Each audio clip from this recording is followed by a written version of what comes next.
Hey, what's up everyone? What if I did an entire video like this? Would you watch it? Well, I wouldn't. Hey, what's up everyone? Eric Rossi, the guy with the eye here. And essentially, I wanted to do another photo Q&A. By the way, it's really cold in my apartment right now. The heat's not working, which is why this is happening. But speaking of the wintertime, I've got some questions. I wanted to do just a little bit of a longer form Q&A. Plus, it's a Wednesday, typically when I do these. So send these in at any time. Eric Rossi, the guy with the eye. Let's jump into the photo Q&A right about now.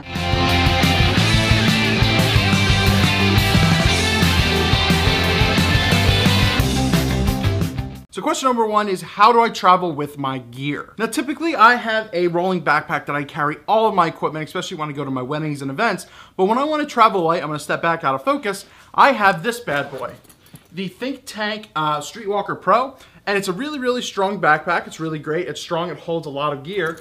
And it's very, very lightweight.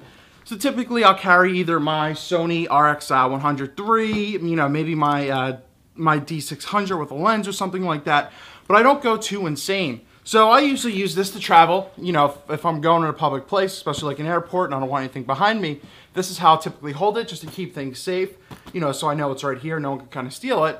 But essentially, this is how I travel with the Think Tank bag. It doesn't matter. It's just something that really, really worked for me, and I enjoy it. So lightweight, portable, can hold a decent amount of things. I'd say it can hold a 70 to 200, 24 to 70, face down. My macro lens, a body, two bodies gets kind of, difficult, and at least a flash. So you can fit a lot into these type of bags. That's how I travel. How do I get this specialized SlowMo effect? Well, that's a great question, and I can really help you out there as well. Someone was asking, they wanted to do high-speed photography, videography, and how to do it, and kind of what settings to look out for. And it's actually pretty simple. One huge thing I'm going to say is when you're using more frames per second, higher frames per second at video, essentially, you're going to need a lot more light. And you'll find that going up to 120 frames, 240 frames, which will cover on 1 second, you're going to need a lot more light to hit your subject, and you'll see that definitely on your camera or camcorder.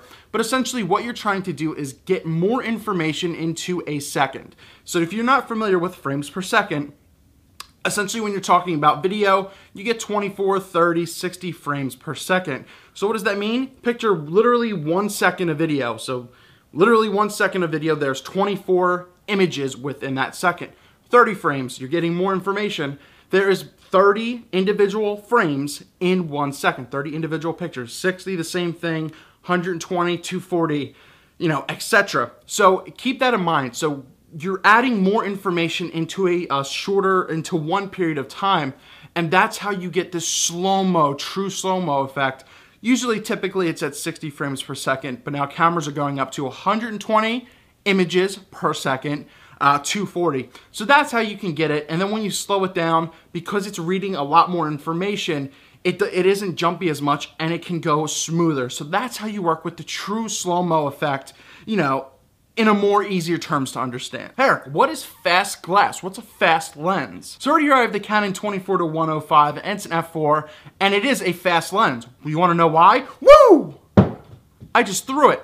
It went really fast. I'm just kidding, that was a lens mug, but all things aside, typically a fast lens revolves around your aperture of an f2.8, f2, f1.8, f1.4, 1.2, and 0.95 if you can afford that little nocturne guy. But essentially what it is, it's the more amount of light you can let into your camera in regards to your aperture. So a faster lens reads more light, not necessarily quickly, but it reads more light. So picture, once again, if you're not familiar with the aperture 100%, maybe that's why you're asking, this question. So picture your aperture like a big circle. There's blades within your lenses, and that they close down and open up as you're going out, as you're, moving through the range. So in f16, you're not letting in a lot of light, but as you're going to like f8, f5.6, f5.4, you're opening up the blades, you're opening up your aperture to let in a lot more light, and that's why they're faster. They let in a lot of light. Don't ever throw your lens like that, though. That's not good.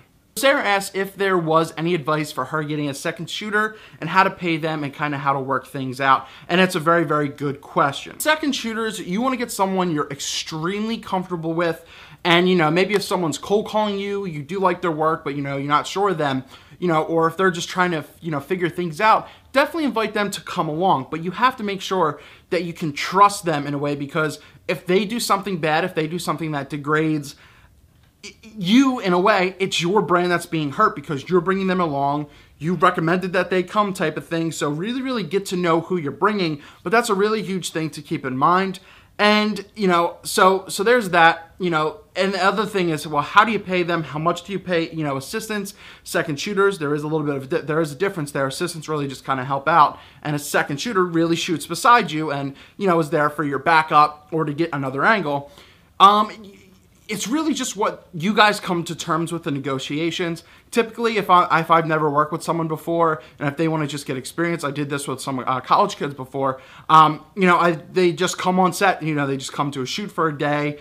You know, typically it's not paid because they just want to, you know, shadow. But you know, I might throw them something or buy them dinner or something anyway. But after 1 or 2 times or something like that, you should really get a little more ethical in regards to having them send invoices and you paying, you know, you paying them for them time. So once again, I can't tell you how to price, you know, how to charge someone, but you know, if it's a second shooter, you know, it's hundreds and all that kind of stuff, you know, in regards to a wedding or something like that. Assistants, once again, it's really what you both are comfortable with, how they value their time, etc. So go from there. Any more questions specifically, because it's a very, very broad topic, write those down below or email me again and we can go more into that topic. So hopefully that kind of helped you out a little bit. Just have them be professional, have them send an invoice, and remember that you should be comfortable working with them and they represent your brand. So if they do something bad, it comes back onto you. Do I add noise or grain to my images? No! Tim asks, what website should he start using to build his first website? Let me tell you, there is a ton of options out there. I'm not sponsored by anything, mind you, so, you know, whatever I'm about to say. I started off first with GoDaddy. That's where I get my domain with myericrossi.com, and I have a couple others. So that's how I get my domain. And if you go to my early videos, you could see my garbage website through GoDaddy. That's very, very cheap. It wasn't easy to build. It just looked horrible.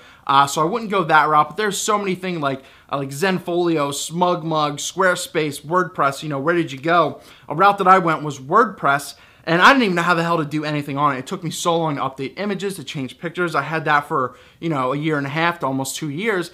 And then I recently just moved to Squarespace. Once again, I'm not sponsored by Squarespace, because if they did, I would love it. Hello, Squarespace. But I think Squarespace is I built my website in 2 hours, and it doesn't look like it's built in 2 hours. It looks very, very professional compared to what I had before, what I thought I liked, to what I'm doing right now. So I think a great avenue is these Zenfolio, Squarespace websites, something that's more easily customizable, especially if you don't know how to code and all that crap. And I don't have time for any of that. But it's just make it somewhere where you can have your own domain name, so it's not like, you know, your name .squarespace or .zenfolio blah blah blah.com, which doesn't really look professional. I'd say stop getting on the Flickr sites, Facebook page, and get something really, really professional to show your work. But you know, I do recommend Squarespace because I found it extremely simple to use. It's very, very, very, very customizable, easy to use, and high quality, and it's actually pretty damn cheap for what you're getting. So that's an option to look into. But if you know how to Word and, you know, code and all that kind of stuff, you can build an amazing WordPress. It's just, you know, too much for me, and I didn't like that. Hopefully that helped a little bit. Eric, what camera do I use to travel? Well, it was my Fuji X100 for a little while, but then I decided I didn't like it as much, and I went and picked up the Sony RX100 Mark III, and I really, really enjoyed this camera. It's super simple, it's lightweight. Yes, it has a variable screen, but I didn't buy it because of that. It's a really, really advanced point and shoot for what I need. I could shoot in manual. It does 1080 video at 30 frames per second, what I really, really wanted. And it's just great. You can add on some customizable grips and stuff like that to get better handling. And it's got a nice little viewfinder right here as well. But something simple that really just kind of fit into my hoodie or my jacket pocket was all I was looking for. And so this is how I travel. So a lot of my stuff you might see on my Instagram, which is at the guy with the eye. You'll either see photos with my iPhone or with something like this now, as I've been really, really liking this and its features. I'm going to cover this in a better video, so it's still kind of a newer camera. But essentially how I travel, what I take photos with, is my good old Sony RX100 Mark III. That's 3 in finish. The last question I'm going to answer is, how do I start a social media. It all depends on the social media. I'm not a big like Tumblr. I'm not really, huge on Twitter and all that kind of stuff, but I really do like YouTube. I think Facebook's still a strong option. Definitely all the blogs and vlogs and everything. Those are really strong things to start, as you could start a brand, as you could start your entity, and to really kind of show your creative side, especially in the photography, videography. I'm not a huge fan of Vimeo. I think they kind of failed in that realm when they were, maybe 3 years ago, they were really high there. But YouTube really took the mark, for the video field. But if you're starting in social media, you just have to be honest. You have to be genuine, authentic with your stuff. If you're fake, if you're just trying to fake a personality or fake what you're doing, when it's not really you, that's really, really going to show through. You just have to be you. Be very, very personable. Like I said, being authentic is one of the key things.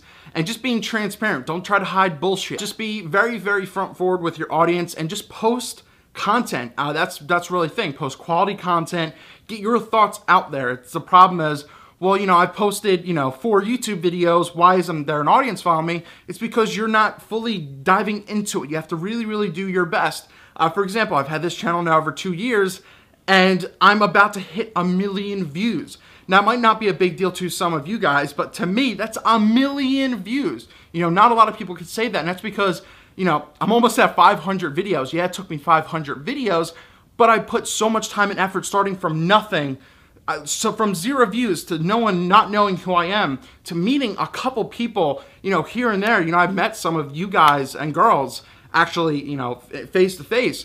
And that's just really, really awesome. So you just have to be dedicated, put your time into it, be authentic, be genuine, post quality content, and almost kind of do it daily, maybe 3 to 4 times a week in that regards. If you do one thing a week, it really almost doesn't make sense and you're not trying. So that's my big advice there. Eric Rossi, the guy with the eye. Thanks so much for watching this photo Q&A.